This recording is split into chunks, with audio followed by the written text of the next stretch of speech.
Suicide in the Australian Bush by Serious Divide 2362. About 1 year ago, I organised a night out with the guys, 4 of us. We met at my house to walk to dinner. It wasn't a long walk, just about 5 kilometres. I live in Australia, so it gets a bit cooler at night. We started walking when it got darker. The walk goes through mostly neighbourhoods. It's a middle class area, and there's hardly ever any crime, just a break-in now and then. About 3 kilometres in, there's a shortcut straight through the Australian bush. It is a concrete path, but it is hardly maintained. It's roughly 1.5 kilometres of path, and then you get to the shopping centre that way. Even in the day, the path is dark because it sits in the middle of an old dried out creek with 2 large hills on either side. There is a steep drop in the middle of the path, so it was pretty fun to ride down on your bike as a kid, though it was better maintained back then. We got to the bush, and as I said, it was getting darker, so I got my phone light out to see if any snakes might sneak up on us. Wouldn't be the first time. As we got to the steep bit of the path, I jokingly shoved my mate Tom into Connor. He did the same, and I slipped and fell over into the red dirt. My blue Adidas cap fell off, and weirdly, we couldn't find it. It must have just blown deeper into the bush. I shrugged it off. It was a cheap knockoff anyway. We got to dinner. We didn't drink because the guy whose birthday it was Muslim, so it didn't seem appropriate. At about 9:20, we started the walk back with a few groceries in hand for breakfast in the morning. We got to the bush part. It was pitch black, like you can't see anything dark. I got my phone out and put the light on. We were talking about religion, just the usual philosophical talk about demons, gods, and politics, as we are all pretty interested in it. One of my mates is pretty jumpy when it comes to scary stuff, so when we all heard a rustle in the bush, I gave him a shove. He jumped and laughed it off, but then, 5 seconds later, we heard a scream. It made the hair on the back of my head stand up. It was a woman's scream, blood-curdling. I had never heard anything like it. We all looked at each other.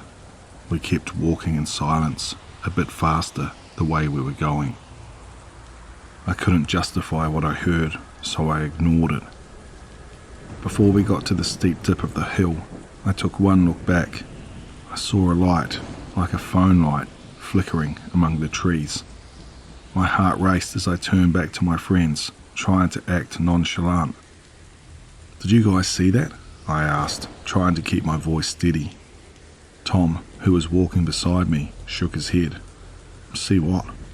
"That light, back there," I said, pointing vaguely in the direction we had come from. Connor scoffed. "Probably just someone out for a walk, like us." The light followed us almost at the same pace as we walked up the dip and disappeared when we exited through a turn of the trees. But I couldn't shake the feeling of unease that had settled over me.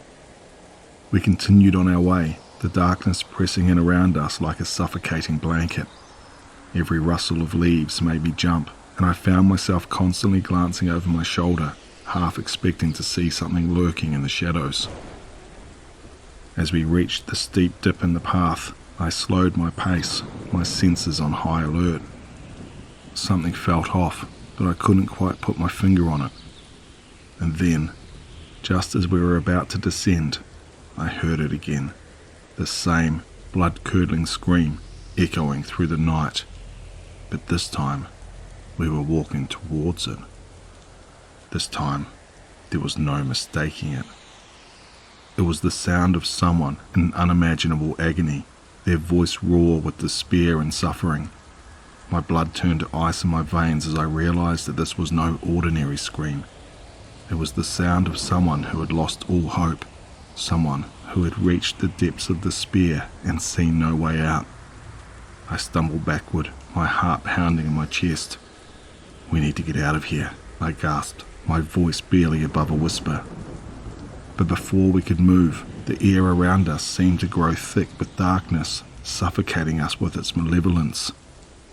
And then, emerging from the shadows, came a figure, a woman. her face twisted in agony, her eyes empty and soulless, hanging in the moonlight. I screamed, the sound tearing from my throat in a primal burst of terror, but even as I tried to flee, I knew it was too late. We were trapped in a nightmare of our own making, haunted by the spectre of someone who had chosen to end their life in the depths of the Australian bush. Eventually, we got home after a long night of answering questions, and in my mailbox, I saw the same cap I lost that night. Something very unholy happened that night that I hope to forget. I just want to thank Serious Divide 2362 for allowing me to narrate that story. If you liked what you heard here, head over to their Reddit page and show them some love. I'll leave a link for the original story in the description below. If you're new here, please consider subscribing. And as always, stay tuned for one more nightmare.